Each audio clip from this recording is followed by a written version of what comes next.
दहेज, समाज क्या कहेगा। हमें तो आपकी बच्ची पसंद आ गई है। हमारे लड़के की कद काठी के हिसाब से देखे तो दोनों की जोड़ी बहुत अच्छी लगेगी। जैसा आप सही समझे।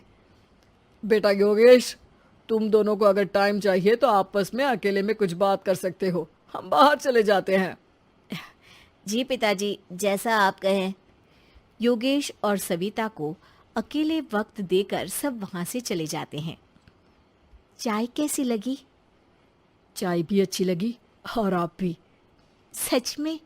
हाँ, मैंने तो फोटो देख के ही हाँ बोल दिया था। मुझे भी आप अच्छे लगे। आपको कुछ पूछना हो तो पूछ लीजिए, जैसे खाना बनाना आता है या नहीं, घर के क्या क्या काम कर लेती हूँ, वगैरह वगैरह। वो तो मेरी माँ आपकी माता जी से पूछ ही लेंगी। वो मेरा डिपार्टमेंट नहीं है। इधर योगेश और सविता जिंदगी भर का साथ जोड़ने की बात कर रहे थे। उधर सविता के पापा योगेश के पिताजी के सामने हाथ जोड़ के खड़े थे। देखिए, हमारा बेटा पढ़ा लिखा है, अच्छी नौकरी करता है। उसमें जितना पैसा लगा है कम से कम उतना तो मिलना चाहिए ना। 10 लाख से कम में तो नहीं हो पाएगा। बेटी हमारी बहुत होनहार है और 7 लाख भी तो कम नहीं होते हैं ना जी। अगर आप हमारी बेटी को शादी के बाद काम करने देंगे तो 3 लाख तो 6 महीने में ही कमा लेगी। हमारे घर में ये सब नहीं होता। औरतें घर संभालती हैं और आदमी बाहर के काम। जरा मेरी बात तो समझिए। एक कार देने के बाद 10 लाख रुपए नगद देने में हमारी कमर टूट जाएगी और इसके अलावा टीवी फ्रिज तो देना ही पड़ेगा। शादी की तैयारियां, मेहमानों की पूछ परख, बारातियों का स्वागत। बेटी की शादी में बाप पर बहुत दबाव होता है जी। देखिए, हमारा बेटा कोई दुकान में रखी चीज नहीं है जिसके ऊपर हम भाव ताव कर सके और आप उसे कम दाम में खरीद लेंगे। 10 लाख से एक भी रुपया कम नहीं होगा। ठीक है, जैसा आप कहे जी, पर आधा पैसा अभी और आधा कन्यादान के वक्त दे देंगे। अरे, इसमें भी किश्त मांग रहे हैं आप? हमने तो सोचा था कि अच्छा परिवार होगा आपका। अच्छा ही परिवार है देवनाथ जी, पर पैसों की थोड़ी तंगी है ना, वरना सब ठीक ही है हमारे परिवार में जी। देवनाथ वहां से अपने बेटे योगेश को लेकर चले जाते हैं और कुंडली मिलवाई जाती है। 36 में से 32 गुण मिलते हैं। जल्दी शादी का मुहूर्त भी निकल आता है। अब कन्या को बुलाइए। आओ बेटी, यहाँ बैठो, योगेश की बाई और। मंत्रोच्चार शुरू करते हैं।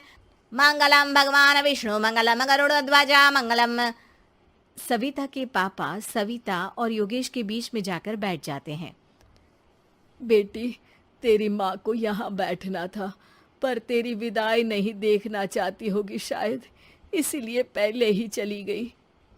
बाबा, हंसी खुशी का माहौल है, रोने का समय तो विदाई के वक्त होता है ना, तब ये इमोशनल अत्याचार कर लेना। अभी तो मुस्कुराइए, कैमरा आसपास ही है। तभी पीछे योगेश के पिताजी आ जाते हैं। अभी तक पैसे नहीं आए आपके यहाँ से? उठा लूं क्या बेटे को? आते ही होंगे, मैंने अपने छोटे भाई को व्यवस्था करने के लिए कह दिया था। अरे तो जल्दी कराइए ना, वरना देर हो जाएगी। समझ रहे हो ना आप? योगेश और सविता दोनों एक दूसरे की तरफ देखते हैं। सविता चाहती है कि योगेश कुछ बोले, पर योगेश अपना मुंह दूसरी तरफ फेर लेता है। पापा, कितने पैसे की बात की है आपने? अरे बेटी, तुझे इससे क्या मतलब? मेरी डील की है ना, तो मुझे तो पता ही होना चाहिए। कन्यादान की विधि शुरू करेंगे। तभी योगेश के पिता वापस वहां आ जाते हैं। पैसे देते हैं या बेटे को उठवा लूं? मैं आपके हाथ जोड़ता हूँ जी, थोड़ा सा इंतजार कर लीजिए। देवनाथ वहां से चले जाते हैं। तुम अपने पिताजी से कुछ कहते क्यों नहीं? उनके सामने कोई आवाज नहीं उठाता। ऐसा नहीं है, कोई तो उठाएगा ही। तभी वहां सविता के चाचा एक बैग लेकर आते हैं और सविता के पापा को देते हुए कहते हैं, 9 लाख ही हुए। आत्माराम इशारा करके योगेश के पिता को वहां बुलाते हैं। क्या? सिर्फ 9 लाख? बाकी 1 लाख कहाँ है?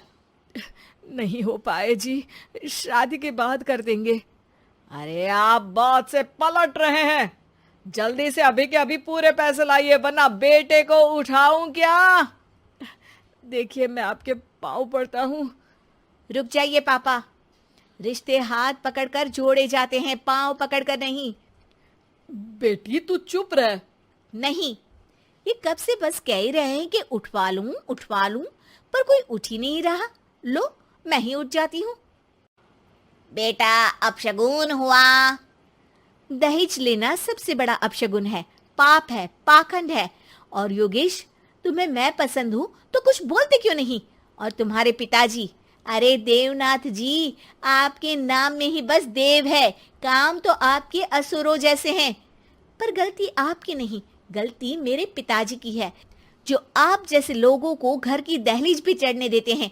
लेकिन एक बात साफ है, मैं आपके घर की दहलीज कभी नहीं चढ़ूंगी। अरे बेटा, समाज क्या कहेगा? यही कहेगा कि सविता के भीतर की माँ दुर्गा जाग गई थी, जिसने पापा के खिलाफ, गलत के खिलाफ आवाज उठाई। आसपास के लोगों ने जोरदार तालियां बजाई। समाज की तालियों से पता चला कि समाज क्या कहेगा। समाज ने सविता की बात को स्वीकार भी किया और उसको अपने सर आंखों पर भी बिठा लिया। सविता के पिता में हिम्मत जागी और उन्होंने कहा, देवनाथ जी, आप कह रहे थे ना बेटे को उठा लूं क्या? उठा लीजिए। हमारी बेटी को आपका लड़का पसंद नहीं है और हमें आप